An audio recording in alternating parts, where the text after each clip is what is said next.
This is a report card. My AI planned a web page. The code built it to her plan, and then the code checked it against the finished page, room by room.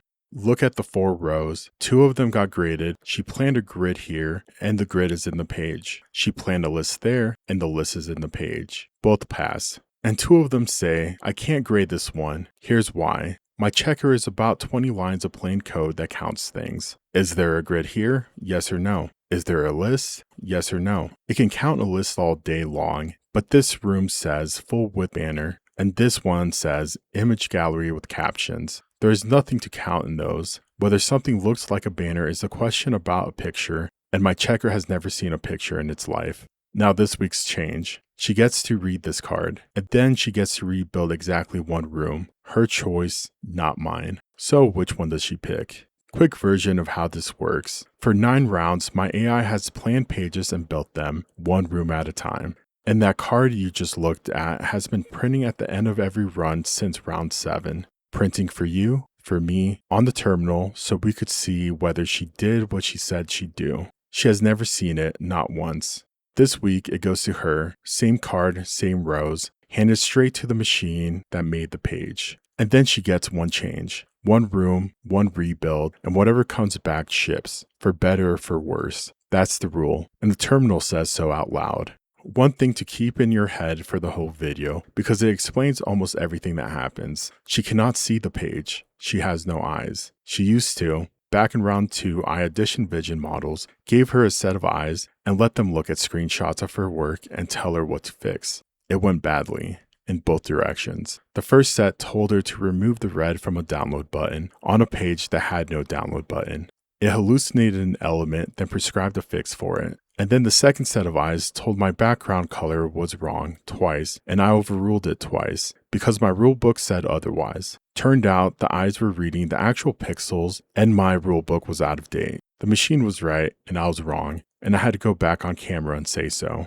Either way, when I switched to teaching her from example pages instead, the eyes came out of the pipeline, and they never went back in. Which means for the last several rounds, she has been writing pages the way you'd write a letter in a dark room. She knows what she typed, but she has never looked at it. There's a price for this new step, and it prints too. 2 new lines on the receipt. Read the report card and rebuild.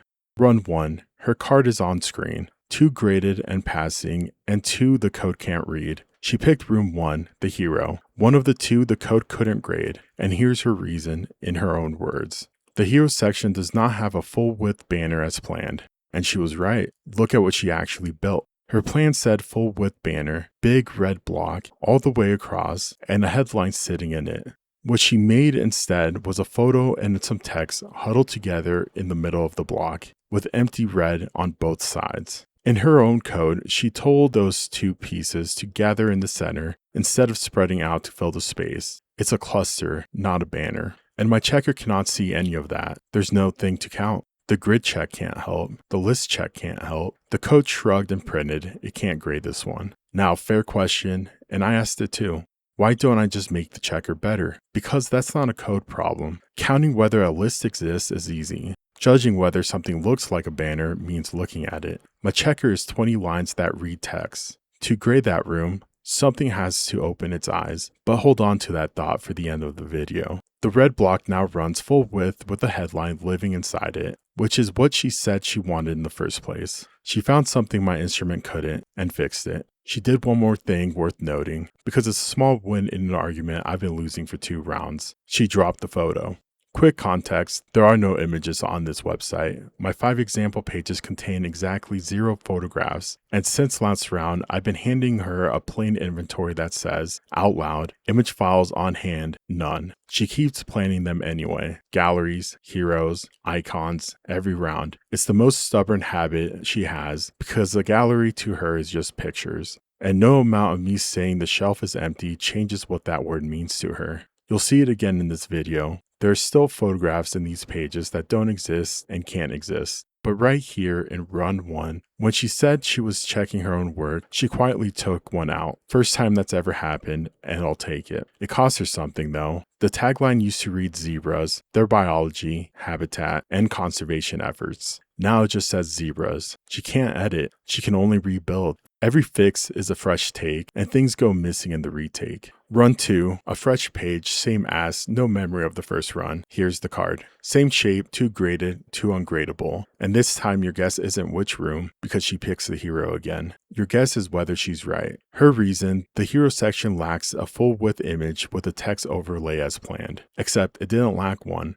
She had already built exactly that. A picture, words floating on top of it, and a dark panel sitting behind the words so you can actually read them against the photo. It worked, and it was what she asked for. She rebuilt it anyway, and this came back. 2 words aren't on the picture anymore. They're somewhere else entirely. Here's what happened. Think about a sticky note on a photograph. For that note to stay on the photo, something has to hold the two together. The photo has to be the thing the note is stuck to. On a web page, that relationship is one line of code, and it does exactly that job. It says, this floating text belongs to this photo. She deleted that line. So the words let go of the picture and floated off on their own, which is exactly what you're looking at. And she made it worse in 2 more ways. Remember the dark panel behind the words? The one that made them readable? Gone. And she changed the headline from white to dark red. Dark red text, no panel, sitting on a photograph. Even if it had landed in the right place, you wouldn't have been able to read it. Oh, and one more thing, which I'm going to enjoy more than I should. For 5 plans across 2 rounds, this AI kept writing a big red button into her designs and then never building one. 5 times. She would write, red accent would go on the button, and there'd be no button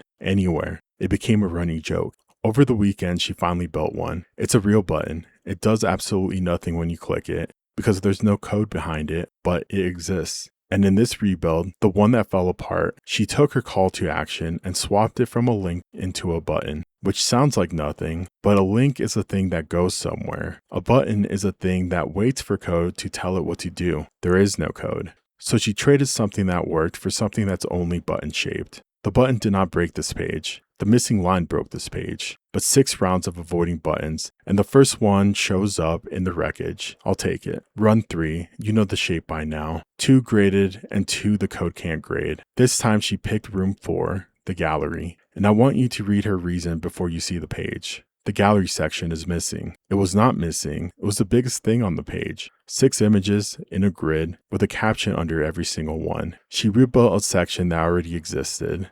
And the new one has 3 images instead of 6. 3 runs, 3 choices. Let's put them together. In run 1, the hero, she was right and she fixed it. In run 2, the hero again and she was wrong and she broke it.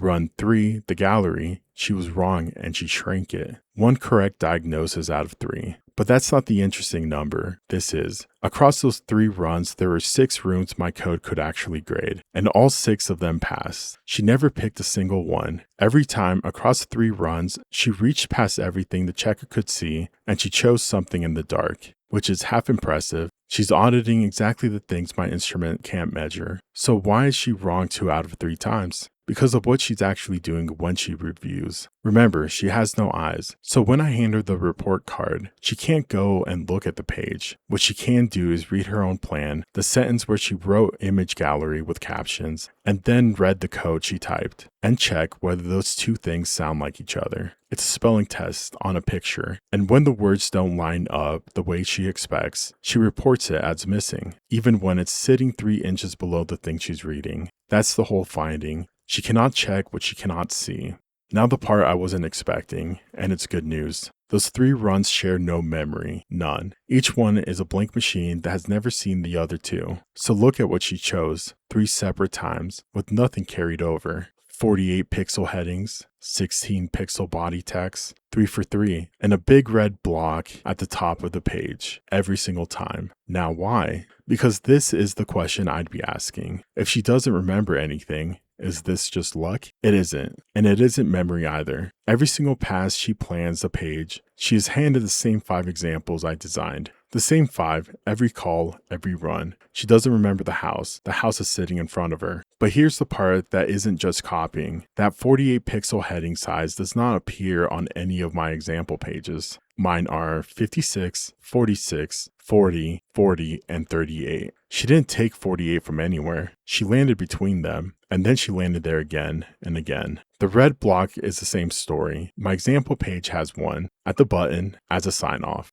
She moved it to the top and made it the opening, then decided that again twice more. So here's the honest summary of round 9. There are 2 separate skills in play here, making the thing and judging the thing you made. Her making has settled down. The same good choices, no memory, run after run. Her judging has not settled at all. 1 correct diagnosis out of 3, and every one of them aimed at the room nobody could grade. This round only tested the judging. Here's the last frame, and it's my favorite receipt in the whole series. Here's the check before the fix, and the check after the fix. They're identical. And not just here, all 3 runs, both cards, every time, identical. Because every change she made happened in a room the checker had already admitted it couldn't grade. So my instrument sat there and reported that nothing measurable had changed, while 1 page got noticeably better and the other one fell apart. And here's why I love it. This whole channel runs on receipts. I show you the terminal because the terminal doesn't flatter anybody. And this is the moment where my own instrument tells you, out loud, that it cannot see the thing that mattered. It didn't fail.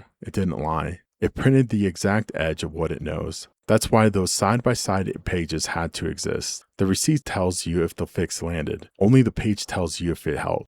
So round 10 names itself, the way it always does here. She spent this whole round trying to fix a page she has never seen. She writes a page, then writes about the page, and the 2 have never been in the same room. So next, she gets her eyes back, and allow me to introduce the challenger. Out of the archive, weighing in at 12 billion parameters, 8.1 gigabytes on disk, which makes her bigger than the model that writes the actual pages. On the same graphics card, one you could actually go and buy. Accused of inventing a color that wasn't there, overruled twice by my own rulebook, later found out to have been right both times, and the only model in this series that ever told me something true I didn't already know. Gemma 3, 12B. Fair warning though, eyes are not a fix. The other set I tried hallucinated a download button that never existed and then told her to change its color. Giving her eyes will not make her right. It will make her wrong in new ways. That's what tomorrow is for. See you in round 10.